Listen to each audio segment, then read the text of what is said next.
Peace to the family. It's been a minute. Y'all come lock in with me. We working right now. What's going on with your family? Peace to the family, man.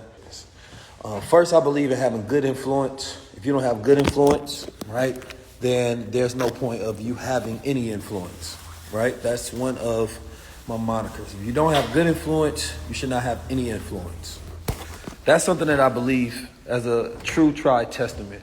Today we're living in a world where we are living in behold the pale world is what I want to call it, where we are living in the time where so many different things are coming true. There's so many different things. I mean, the list goes on and on and on and on and on. But what was the main thing that you see down your timeline? Diddy. That's it. Or what sports team lost or what sports team won.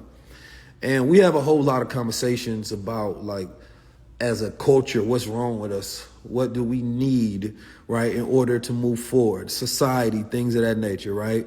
This really hasn't been the year of, we talk about it being a year of truth. And in some facets, it really is, right? But what truth do we want the most? And what truths are going to create the most impact, right? So you got to think about it. It's like Diddy disappears. What changes? Right? And I'm not talking about from a micro sense. I'm talking about in the macro. I want impact that changes the world, right? Hip hop is going to remain the same. Lucien Grange is still the guy, right, that is going to run hip hop, right? All of these guys that run those companies, their names never get mentioned, the names never get out there. They're going to continue to run it, right? While we talk about each other, while we make, I seen the mayor of New York talking about he's going to rescind the key to Diddy. Why is this the news segment when there's so much going on in New York, where the governor of New York is talking about how black children don't even know what a computer is? Right? Like, we not getting to the real essence of things. And the spiritual warfare that they have on us is that they deliver news to your front door about somebody that's in your house to get you to have in-house fighting. While outside, they control the whole entire world, and they control the content that's in your house, right? And this is why media is so important for us to be able to control. This is why we have to then control our own news. They are admitting that they have brainwave technology, right, that can control the mind, and they have been running these ops on American citizens. They're admitting that you're being tracked by Bluetooth, right? They're admitting that, all your information has been leaked in these data sets and that people have been stealing that and leaking that. They're admitting that quantum sciences and AIs are out there, right, that can control masses of groups of people. And this is not something that we are coming together and say, let's have a conversation about our future, right? When the people are stuck when they only have conversations about the past. So in the episode with Brother Nuri, we talked about the 3 sights that man must have. And that is hindsight, insight, and foresight. Right? And right now, we barely have any of those sights. We are blind, deaf, and dumb people. Not everybody, but the societal force, the sheeple force. Right? And how do we make these things stronger? Number one, influence does not exist in a vacuum. Influence only exists with cooperation. So I seen the episode I didn't watch it, but I seen clips from the episode of Terrence Howard with Joe Rogan. Why does that episode get 2 million views in a day? Number one, Terrence Howard decided to go to Joe Rogan. We reached out to Terrence Howard. They said at the time they weren't doing interviews. I know he mentioned Billy Carson, so I know he knows about high-level conversations. His team already said that at the time they weren't doing it. So we don't have cooperation, number one, because we think that we so focus on what we want to get done for ourselves, but not adding anything to collective. And so we go on platforms that are white-owned and then complain about white masters not giving you your dues, right? And I watch Joe Rogan sometimes, so it's no shot at him, but it's like our people be complaining about things while empowering, right, others and not empowering ourselves. There should be no reason that no black person or brown person should skip over a black or brown media, independent especially, to then give them the best interviews and breaking news that they have, right? So they don't really have good influence. And the way that I've studied how things go viral, I've studied how things catch on. It's based on broadcast channels. The reasons that we can't grow things, right? Because when we even sit down with each other, a lot of times, we don't even give each other the best of us. See what Cat Williams did, and a lot of people don't like Club Shay Shay because he does do a lot of gossiping and Wendy Williams type-esque. But what Cat Williams did, though, was the blackest thing that I've seen entertainers do, right? Same thing when Kanye went on Drink Champs.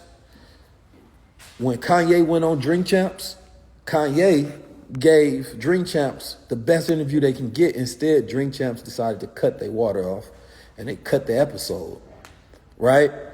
But when Cat Williams went on there, he said, I'm going to give you a whole sit down, and I'm coming there with the energy to turn your platform up.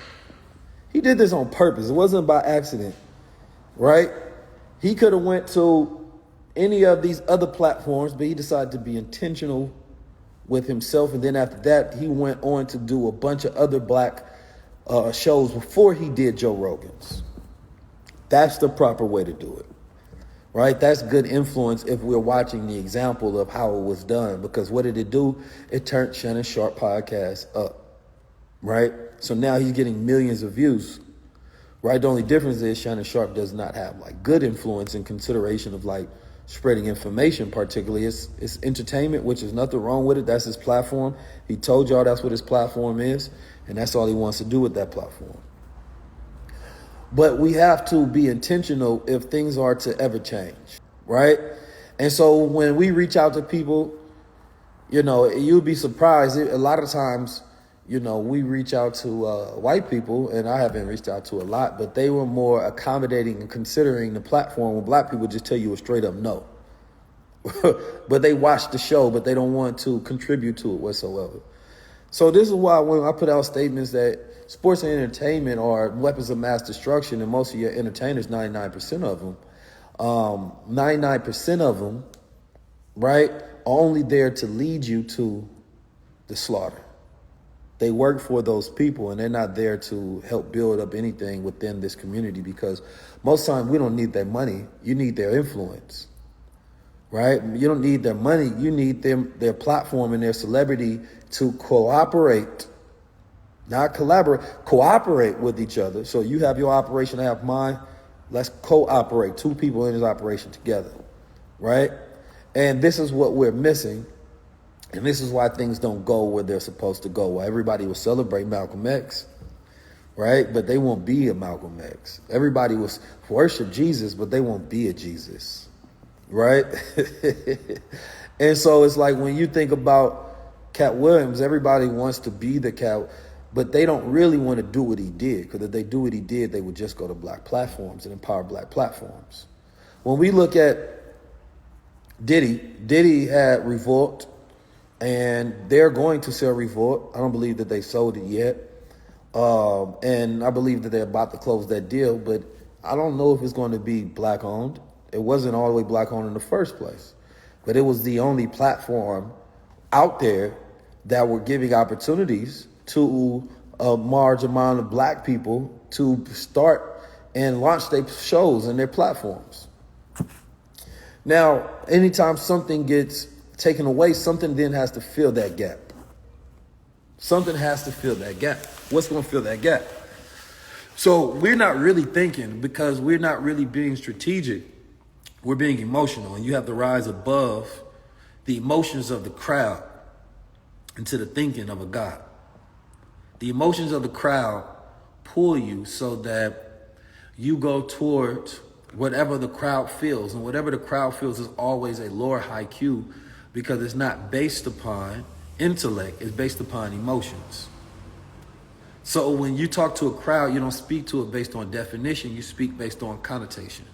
So, there is a boycott going on for celebrities that do not support Palestine.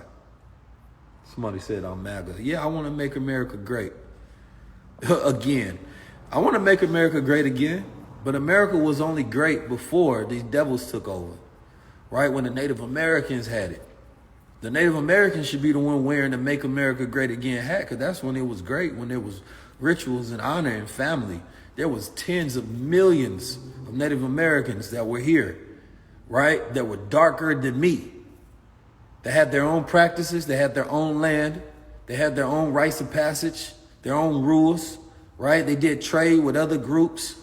They had this land to where it was no taxes. There was no strict ownership. They operated with the land and with the nature. So make America great again, right? Not the United States of America, America, the North America. It's different. Remember that. There aren't no alternatives.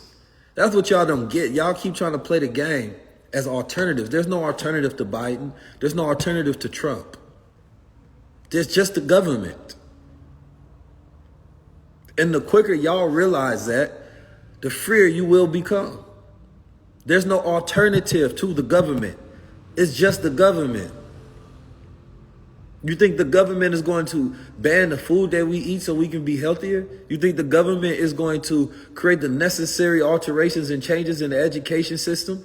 You think that they're going to upend the whole entire political and financial system so that the people can be free and liberated? Hell no, no matter who gets in that office. They have to run a corporation, which is a business, and they have to maintain profits and control. So when the CEO changes, it does not change the mission statement of that government, nor does it give them additional powers to where they can change everything. It's not going to be good regardless.